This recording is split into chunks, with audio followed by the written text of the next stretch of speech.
바리새인과 서기관들한테 말씀하고 있는데, 예수님께서 지금 실제로 이스라엘에게 쫓아낸 귀신이 있다는 거나 그들이 예수님이 거절한 이후에 더 많은 귀신이 실제로 이스라엘을 장악하게 된다는 것을 말씀하는 것이 아니에요. 비유로 설명하고 있는 것입니다. 이 비유를 통해서 만일 이스라엘이 예수님의 오심으로 주어진 기회를 자기 것으로 취하지 않는다면 예수님께서 오시기 전보다 더 나쁜 형편에 취할 위기의 순간을 맞이하게 될 것이라는 것을 이스라엘에게 말씀하고 있는 것입니다. 귀신이 물 없는 곳으로 다니며 시기를 구한다는 것은 귀신이 그 사람에게 돌아가길 바란다는 의미입니다.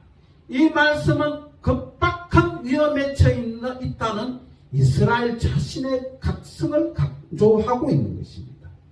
이스라엘의 이전의 형편은 메시아에 대한 절박한 필요였습니다. 만일 그들이 불신앙을 계속 고집한다면 그들에게 더 이상 메시아가 없으며 그분은 거절한 책임만이 주어지게 될 것이라고 말씀하고 있습니다. 44절에 한번 보도록 하겠습니다.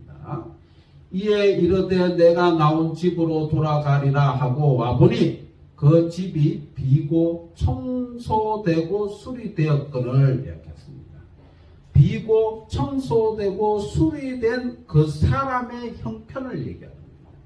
이스라엘에게 권리를 주어진 짧은 선택의 의미를 얘기합니다. 예수님의 이스라엘 땅에 이 땅에 오신 그 짧은 시간을 얘기합니다. 나와 함께 아니하는 자는 나를 반대하는 자요. 그들에게 요구되는 것은 다름이 아니라 메시아를 향한 능동적이고 긍정적인 선택이었습니다. 귀신이 그 사람에게 돌아왔을 때 그가 그리스도에게 사로잡혀 있는 것을 본다면 귀신은 더 이상 힘을 쓸 수 없었을 것입니다. 그런데 말씀하기를 7 귀신이 더 왔다는 얘기예요. 7 귀신이 귀의 창문이 닫힌 다음에 일어날 더 깊은 불신앙의 상태와 더 큰 심판을 의미한다는 것을 말하고 있는 겁니다. 즉 이스라엘에게 현재 경고를 주고 있는 내용이죠.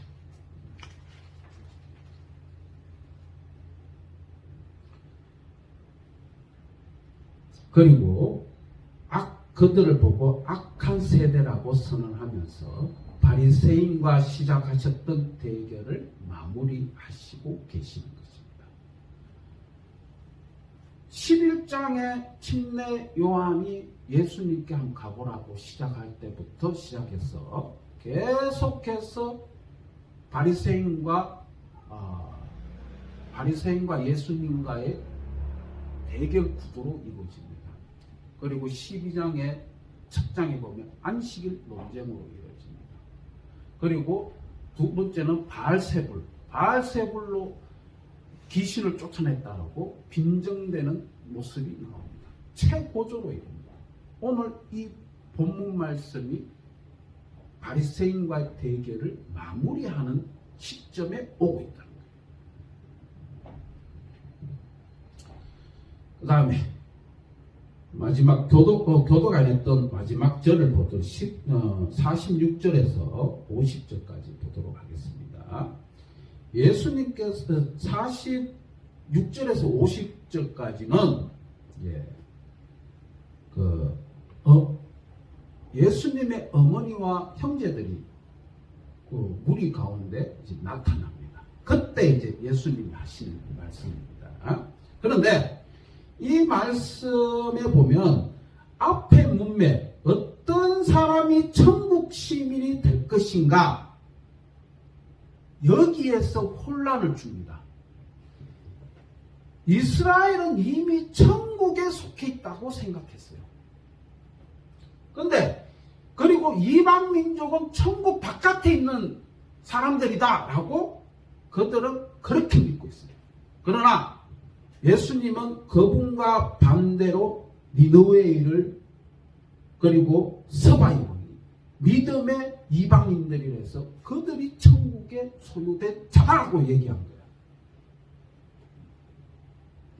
이거는 이스라엘 민족이 들었을 때 충격이 아닐 수 없는 거야. 우리는 하나님의 선민 사상인데 하나님이 선택한 민족인데 어떻게 해서 천국을 왜 소유할 수 없느냐? 되묻는 얘기와 같다는 거예요. 그래서 예수님 또 그렇게 말씀하시고 그 다음에 가족의 개념을 말씀합니다. 즉 어머니와 형제가 있습니다 라고 했을 때 누가 내 형제고 누가 내 어머니냐고 반문합니다. 그리고 예수님께서는 육신의 가족이 아니라 핏줄로 어떤 피로 흐른 관계가 아니라 언약 신앙, 즉 믿음의 신앙에서 가족 공동체를 말씀하고 있는 것이죠. 그러면 이렇게 볼 때, 그럼 예수님은 가족을 배반했나? 이단들은 또 많이 교회를 위해서는 가족을 버려도 된다는 식으로 막 행하는 일들이 많죠. 그리고 가족 간에 단절을 시키고 그들만의 철저한 교육을 시키고 난 다음에 가족과의 만남을 합니다. 그런데 예수님은 절대로 가족을 배반한 적도 없고 얕본 적이 없어요. 왜? 증명하는 것이 뭐냐면 요한복음 19장 25절에서 27절. 내 어머니시다라고 하면서 예수님 못 박아 돌아가실 때에 돌아가시고 난 다음에 제자들이 그 어머니를 모셨다는 내용. 이 장면만 봐도 결코 육적인 부모, 육적인 형제를 외면하지 않았다. 그런데 더 중요한 것이 있다는 거예요. 언약 신앙, 믿음의 신앙. 이 공동체의 가족 개념이 더 중요하다는 것을 말하고 있다는